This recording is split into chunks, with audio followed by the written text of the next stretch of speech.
el origen de los recursos del fondo, de dónde viene el patrimonio del fideicomiso del Fondo de Pensiones para el Bienestar. Hay varias opciones que pueden aplicar. El 75% de los remanentes netos que obtenga el INDEP, los recursos del INDEP derivados del proceso de liquidación de Financiera Nacional de Desarrollo, el cobro de deudos pendientes de pago ante el SAT y el ISSSTE, los recursos de cuentas inactivas de personas mayores de 70 años en el caso de IMSS y de 75 en el caso del ISSSTE, los cuales, como mencionábamos, pueden ser requeridos en caso de que sean reclamados por los titulares, los recursos derivados de los fideicomisos del Poder Judicial de la Federación, los recursos procedentes de la eliminación de órganos autónomos, reguladores, de organismos descentralizados, desconcentrados y de unidades administrativas con duplicidad de funciones, el 25% del remanente de utilidad neta de entidades sectorizadas a la SEDENA y a la CEMAR, los recursos provenientes de la enajenación de inmuebles del ISSSTE en 2024 y 2025, las inversiones propias del fondo y donaciones que pueda tener el fideicomiso correspondiente. La que sigue, por favor. ¿Cómo empezó a trabajar el Fondo de Pensiones para el Bienestar? ¿Con qué capital inicia? Inicia con un capital semilla de 44.833 millones de pesos, 32.834 millones provenientes de cuentas inactivas del IMSS, ISSSTE e Infonavit, 12.000 millones de pesos provenientes de la liquidación de Financiera Nacional. Se constituyó una reserva para pago de devoluciones por 16.065 millones de pesos, constituidas por el 40% del IMSS, 63% por el ISSSTE y 27% por el Infonavit.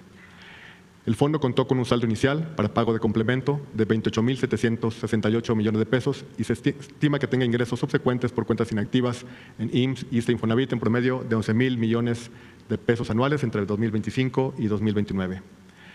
Conforme a la estimación del costo fiscal realizado en ingresos subsecuentes, se considera que el fondo cubrirá los nuevos beneficios hasta 2045 si se considera un rendimiento del fondo del 4%, lo cual es un supuesto relativamente conservador dadas las condiciones que hemos visto en los mercados financieros y en el rendimiento de los principales activos en los mercados mexicanos.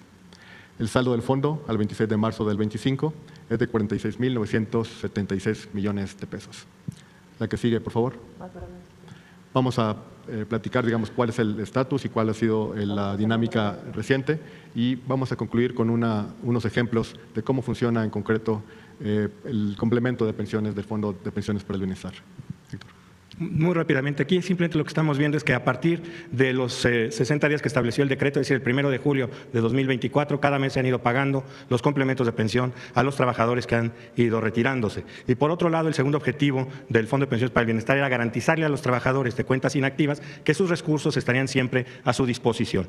Y por ello, a la fecha, a partir de agosto de 2024, se han pagado alrededor de 2.500 millones de pesos a los trabajadores que han solicitado se les devuelvan sus recursos, tanto de la reserva nueva como reserva vieja. La reserva nueva es simplemente aquella que al momento del decreto el Infonavit y el IMSS no habían transferido ya a los propios institutos, y la reserva vieja es la que ya habían transferido. Cabe señalar que en cualquier caso el derecho del trabajador a recuperar sus recursos se mantiene absolutamente garantizado y la viabilidad del Fondo de Pensiones para el Bienestar con los 46.900 millones de pesos que ya han ingresado está asegurada para hasta el año 2045. Eso sería cuánto, señor secretario. Tenemos ahí unos ejemplos, tenemos una laminita ahí con 2 ejemplos, si podemos. Le pediríamos que nos acompañara el director del instituto, ¿nos permiten?